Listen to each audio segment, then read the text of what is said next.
everyone, and welcome back to the channel. Today we are going to be doing an updated palette tour. I did one last year, but I thought it was time to go ahead and do an update since I have gained so many new toys over the past year or two, in large part due to my awesome viewers, and then also a lot of companies that have sent me things to review, which I'm very appreciative of. So we're just gonna take some time, go through each of these palettes, and I mean, I could probably talk for days on, how every decision went into every one of these palettes, and while I want this video to be useful for you, I also don't want you to be stuck here for the next several hours. So, I will try and keep the information limited, but most of these palettes do have accompanying reviews, and I will put those links in the description below. Also in the links below are going to be some links for my Amazon Associates account for some of these palettes and different paint supplies that I have here.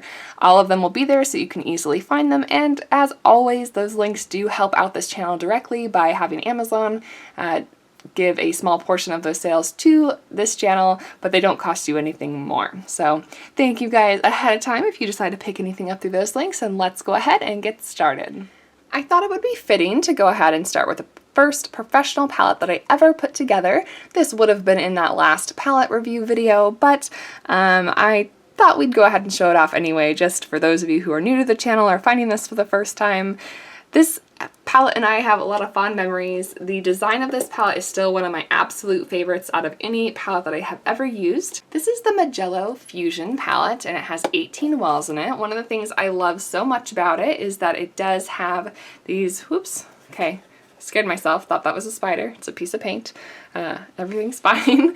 But anyway, these wells are slanted down, and so the paint can kind of sit down in those grooves, and then you have room to move your brushes around. Because they're slanted as well, you don't have to kind of mash your brush into the corners of little half pans or anything like that. So I find that it's really, really useful.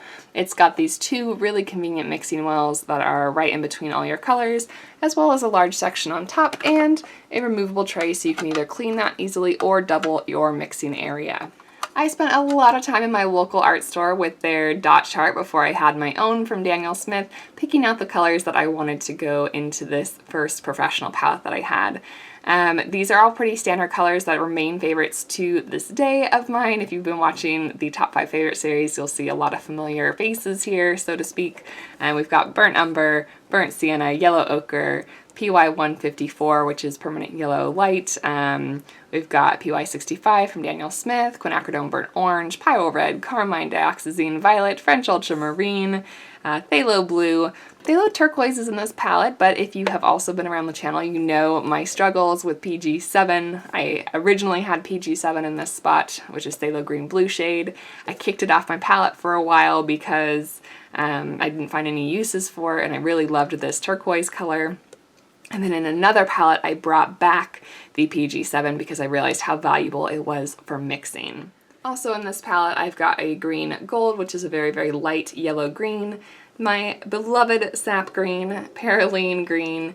We've got Majella blue, which is a very, very dark blue. It used to be made from single pigment PB60, like Indian Throne blue, but it is now made from Prussian blue and Quinacridone magenta, so it's a different mixture now. I also have neutral tint, and then also a mixture of ultramarine and burnt sienna to make Jane's Gray in my final well.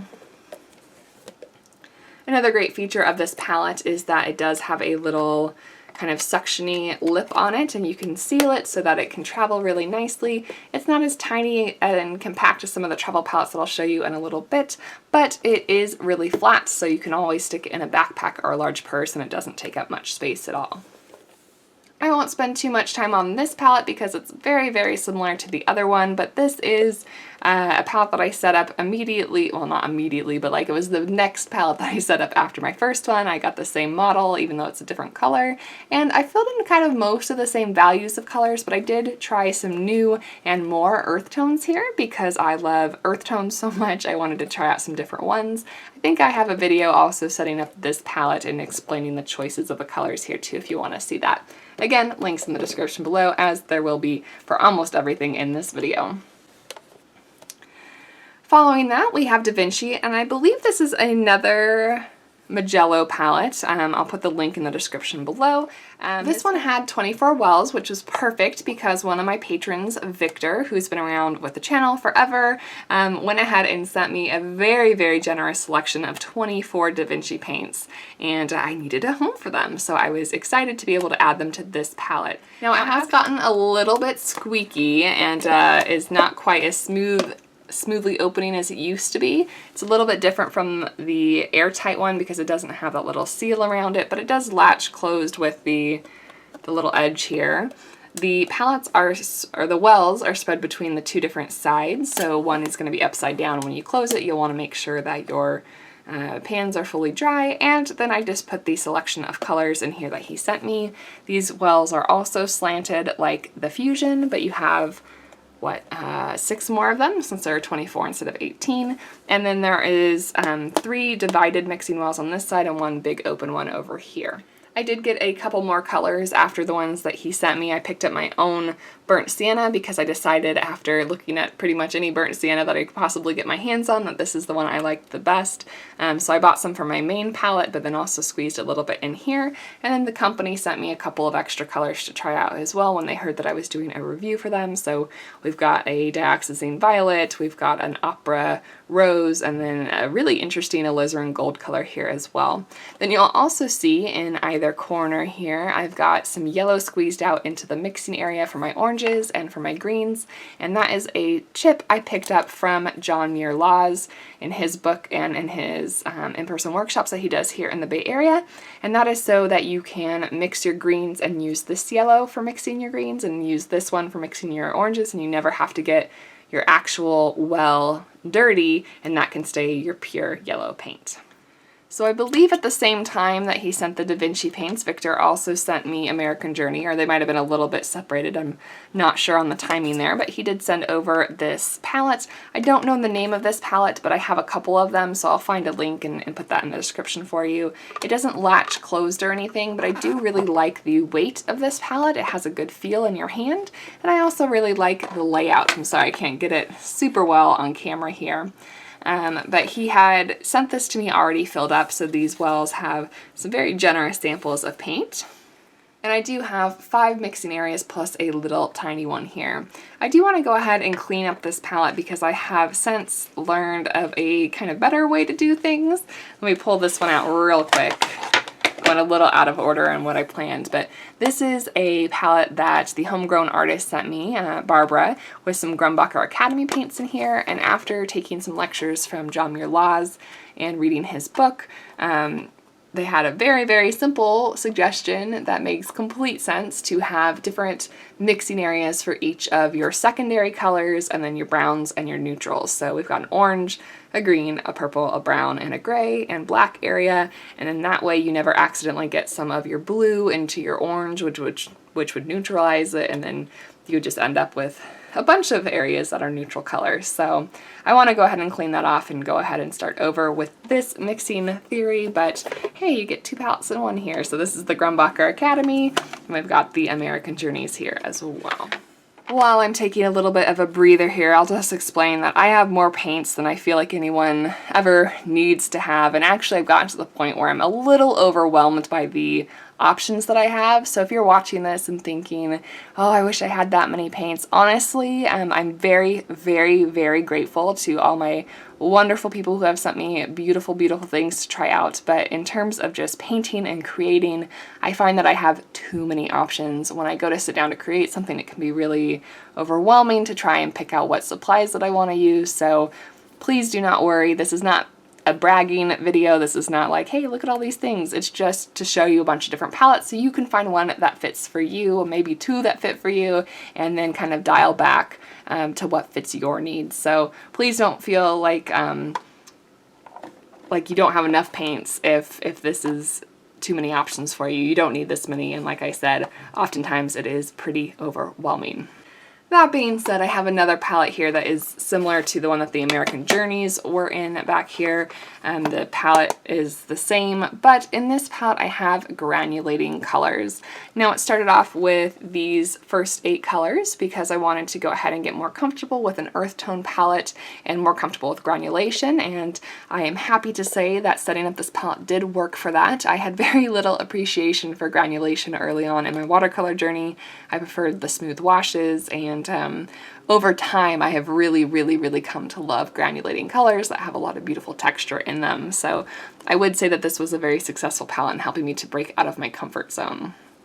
This palette also has some additions, mostly in the green family here, because when I went to visit Tiffany, who is a viewer and now a friend of mine, she was able to give me some samples of different Primatech paints that she has, and then I also bought Amazonite for myself, and I also had a Serpentine Genuine stick, so those made it into the palette as well. I completely botched my swatch card on the front. I need to redo that, but this is the palette that I go to if I'm looking for my granulating paints, and ones that I might not use as often as the others, but that are still really helpful to have on hand. This palette is one that I could have never set up and probably been totally fine for it. I don't think I've used it more than once or twice, and it's one that kind of makes me sad when I look at it because of the fact that I don't use it very often. This is a skin tone palette that I set up after watching a video from Jacqueline De Leon. I got really excited. I was like, oh, maybe I'll paint more people and then I'll have this at my fingertips to make things easy, but I don't paint people very often, if ever, and so I hardly ever go back to this palette.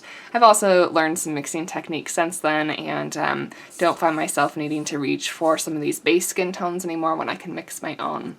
That being said, it is convenient to have them around on hand.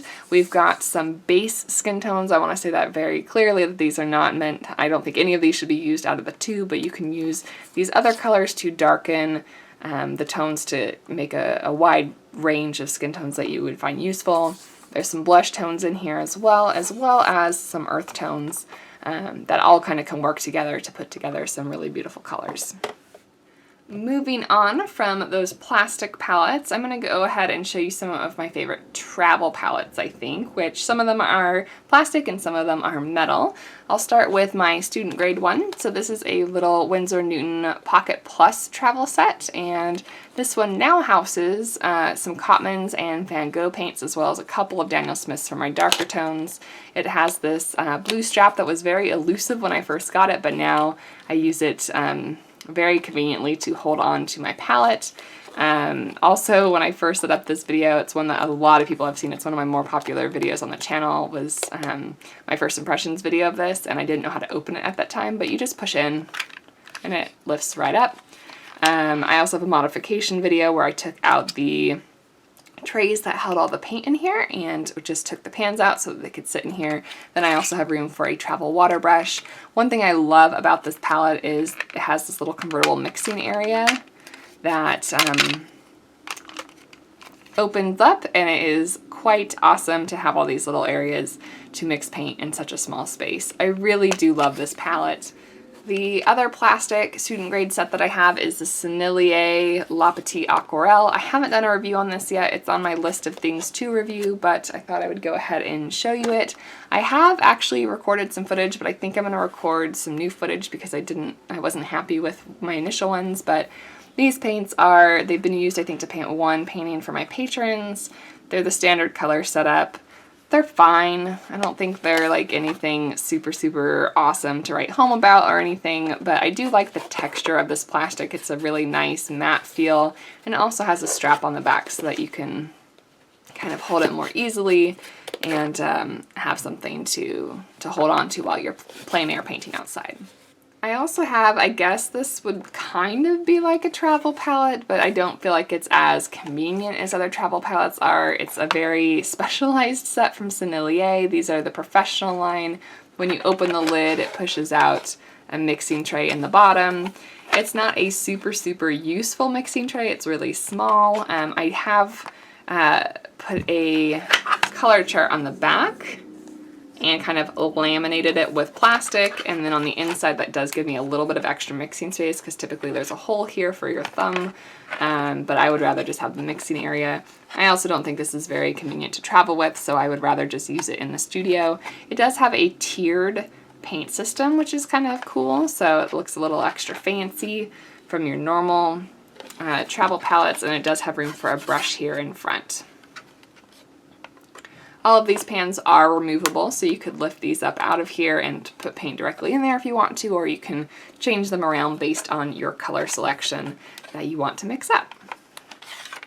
Next up, I have a pair of portable painters. Now this is probably my favorite travel set because it's just so convenient and I don't ever have to worry about a mess because it has these water cups that are intended to attach on the sides, but really they just keep everything together really well. You do have to have this metal tab or they won't stay on your palette at all, so be aware of that. But this one was the first one that I set up, and it houses some of my favorite 12 colors for a limited mixing assortment. I do have a full video on this to show you kind of my selection. I would make one change, I think, to that video, and that is that I put a lot of earth tones and I spent a lot of time justifying that in that video, and I honestly would kind of eat my words now and take out one of these colors, probably the quinacridone burnt orange, and put in a cobalt teal in its place, just because I feel like having a lighter, brighter blue would be more beneficial than having 4 earth tones to pick from in a limited 12 color palette.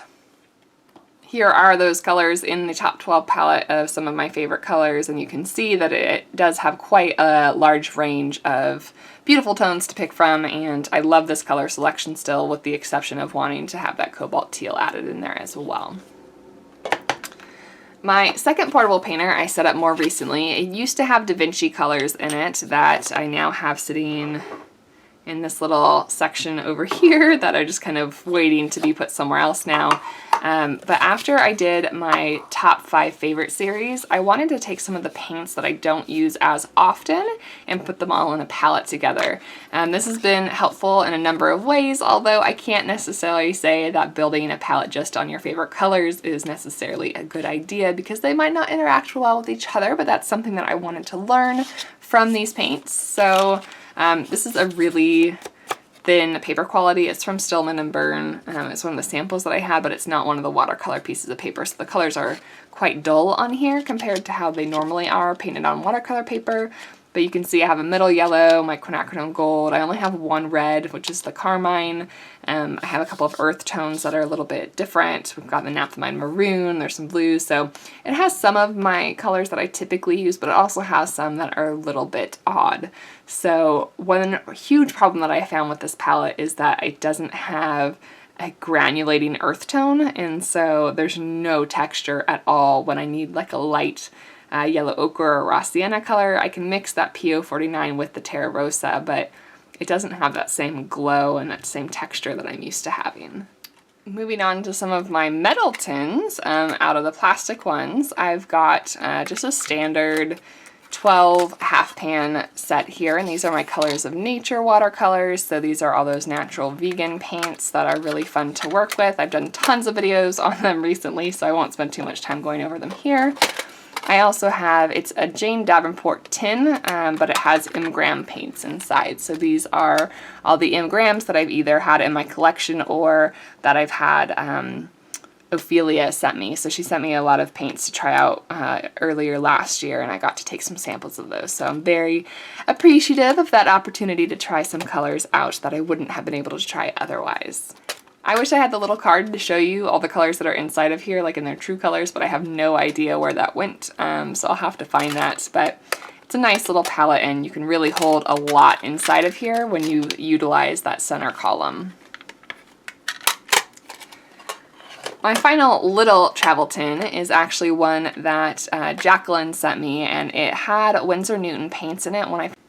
And if I'm looking for something just to grab out the door when I want to use a sketchbook or inside of a journal and the quality doesn't matter for reproduction, I can go ahead and grab this for my Cotman and Van Goghs. First got it, which you'll see in a different palette as we go through them, but this one now has some... You guys, you've been waiting for these for a long time. They're White Knights. I finally picked up some on eBay, some full pans here, and I got a couple of colors to try out. So I completely forgot that I had these for a few weeks after I got back from I took them traveling and then forgot that I had them, so they've been sitting at the bottom of my backpack for a while. But I remembered that I have them now, and now I can get to using them and make a review for you guys, because I know you've been asking to see these for a long time. One of my favorite things about all of these little travel containers, including even the portable painter, which is larger than the typical standard tin, is that I have a travel pouch. These are with my artwork on them, but I get them printed up and I keep all like my pens and water brushes and everything inside, and all of these individually are able to fit inside, and I can zip them up. So I can just take this, it's completely ready to go as long as I have a journal with me as well. And depending on which one I'm in the mood for that day, I can just exchange them for whichever palette I want. If you are interested in these, I have a couple left in my Etsy shop from my last show, and more are on the way. So go ahead and check that out if you are interested in one of those for your travel palettes.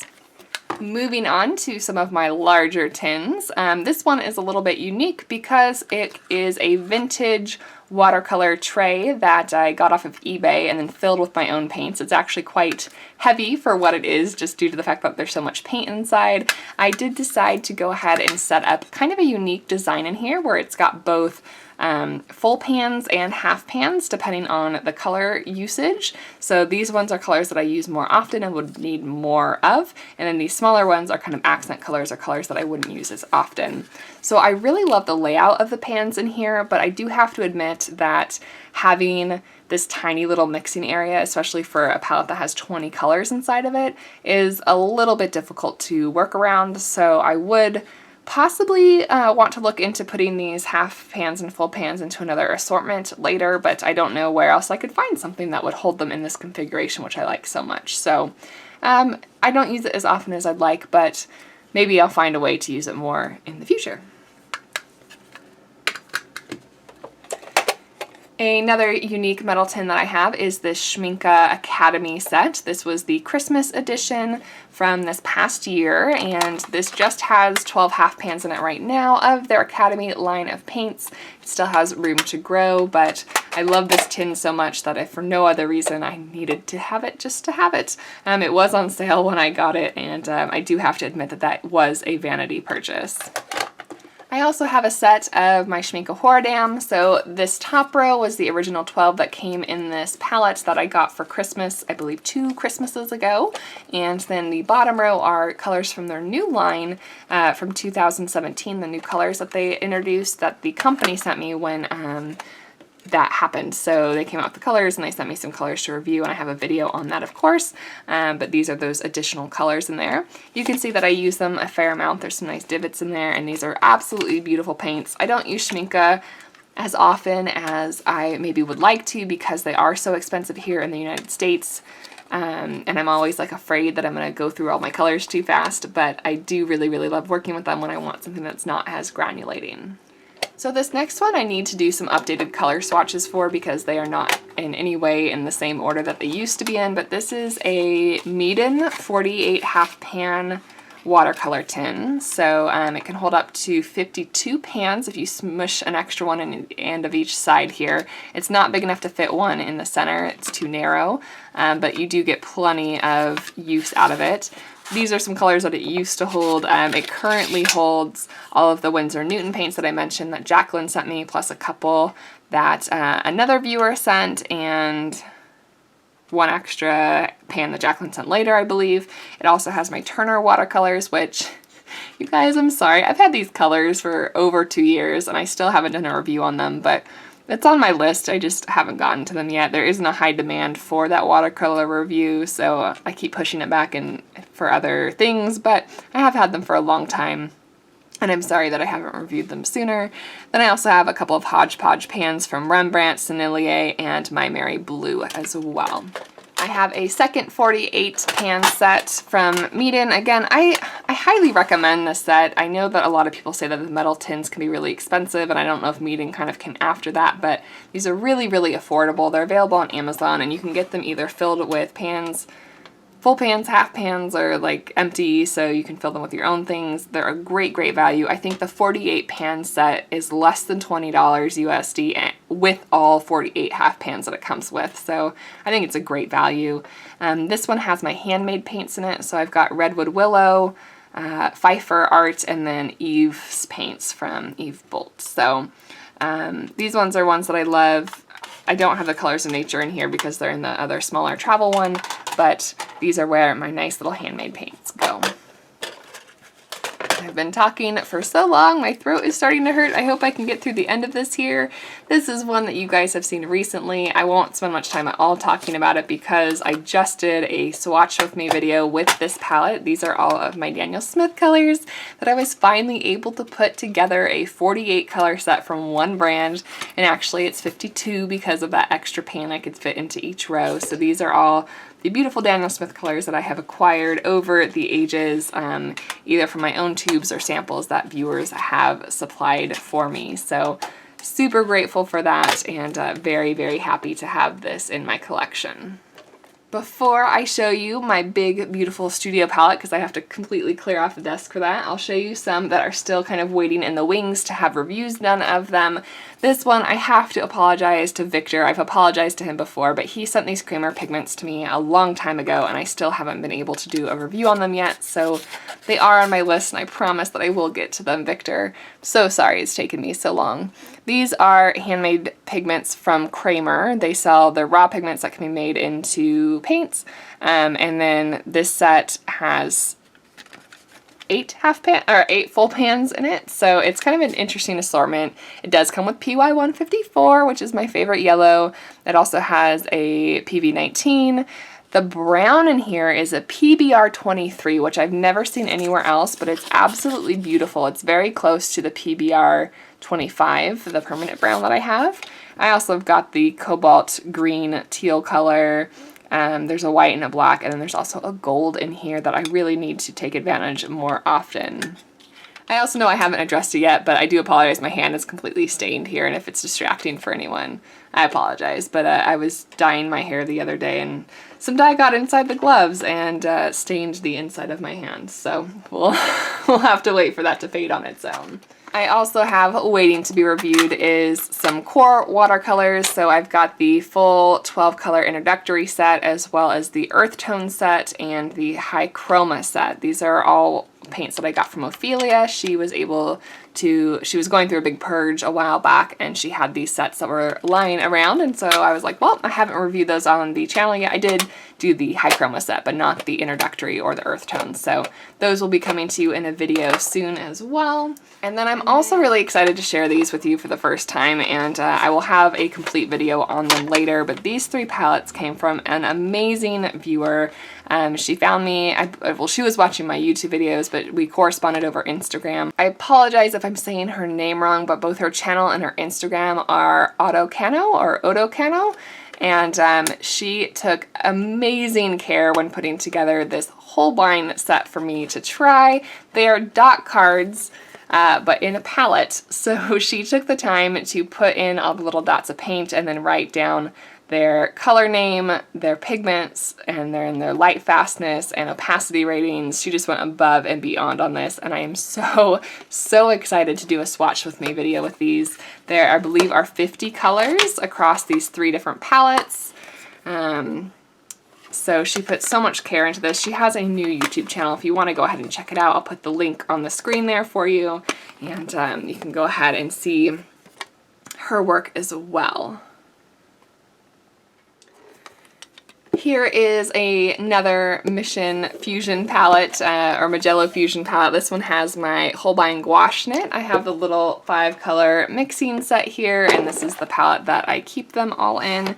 And I also have, these ones don't have a home yet, but I'll find somewhere to put them. These are the Pass watercolors. Eve sent these to me so that I could review them. She has a larger set of them, so she very kindly sent these to me so I could try them out, so I'm excited for that. So the last palette before we move on to the studio palette that I wanted to go ahead and show you is not yet set up. I cannot believe it's not set up because I am super excited to get this ready to show you guys, but I haven't had time to record it, and this is definitely one I want to record because I have this huge new bulletproof glass. It's not really glass or bulletproof, I don't think. It's still plastic, but we'll see how it performs. I haven't gotten to use it yet.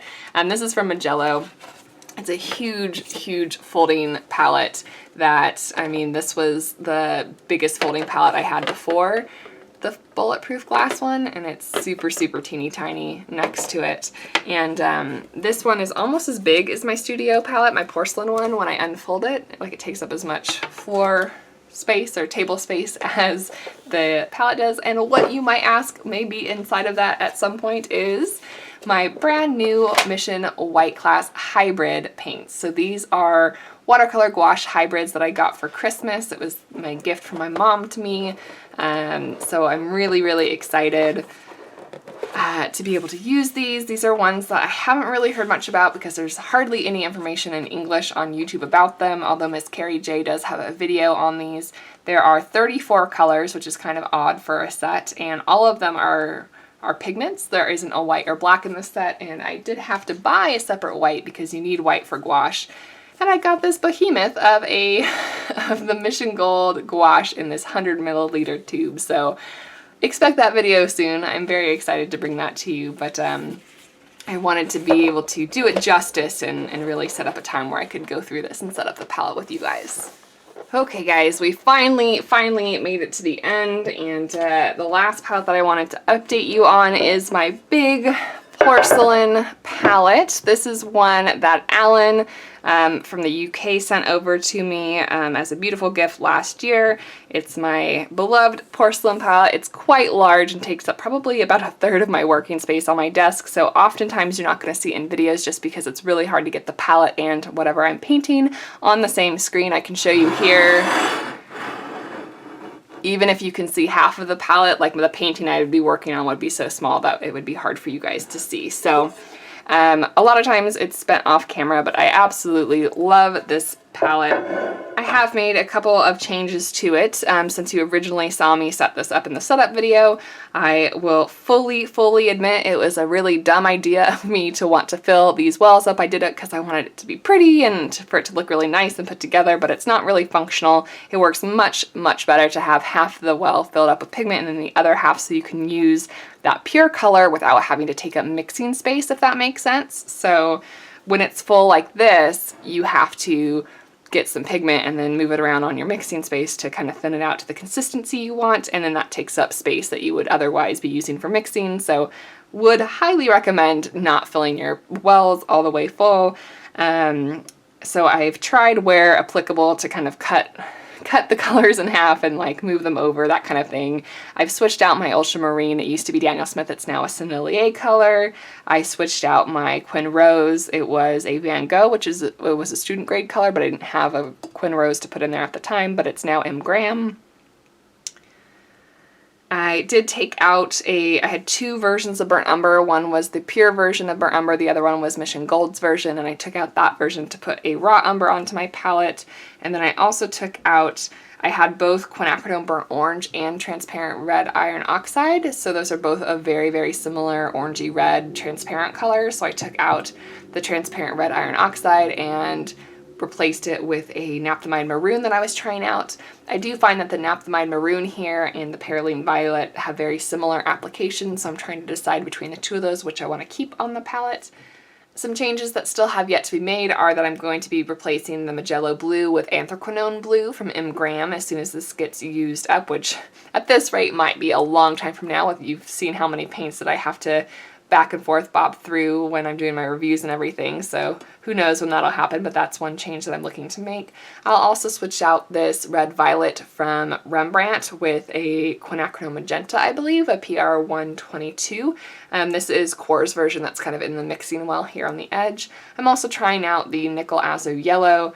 I can't really decide where it fits because it is a beautiful mixing color, but I feel like it's very similar to quinacridone gold, which I like more, so I would be more apt to use this one. So there's just some other things that I'm trying out when I add new colors or want to try out new colors. I kind of add them to the inside of the palette so I can see whether or not I want to commit to them. But other than that, I think we are ready to wrap up. I know this has been a rather long palette tour, but hopefully the information here was helpful in helping you determine what type of palette would be best for you, if you need a travel palette or if you need a studio palette. Again, all the links are in the description below, along with whichever reviews that might have come up along the way, and I hope that you enjoyed it. So if you haven't noticed or heard already, I'm trying to up my quota of videos in February. So this is a Monday. I typically don't upload videos on a Monday, but I hope that you are enjoying the content. I'm going to try and have a video on Wednesday and Friday as well. Of course, huge thanks to my patrons for allowing me to do this as my job. So if you want to go ahead and check that out for any other content that might be helpful for you and also support me at the same time, that would be great. Of course, huge thanks to everyone who has ever sent me anything through my PO box and just adding to my collection or my reviews that I've done. I'm very grateful. I know that there are lots of other viewers who are also incredibly grateful for you sharing that information with all of us as well. So thank you guys for all of your contributions, for watching this video. Make sure to give it a like if you enjoyed it. Comment down below on what your favorite palette is. And I will see you on Wednesday, hopefully, with the next video. And in the meantime, happy painting.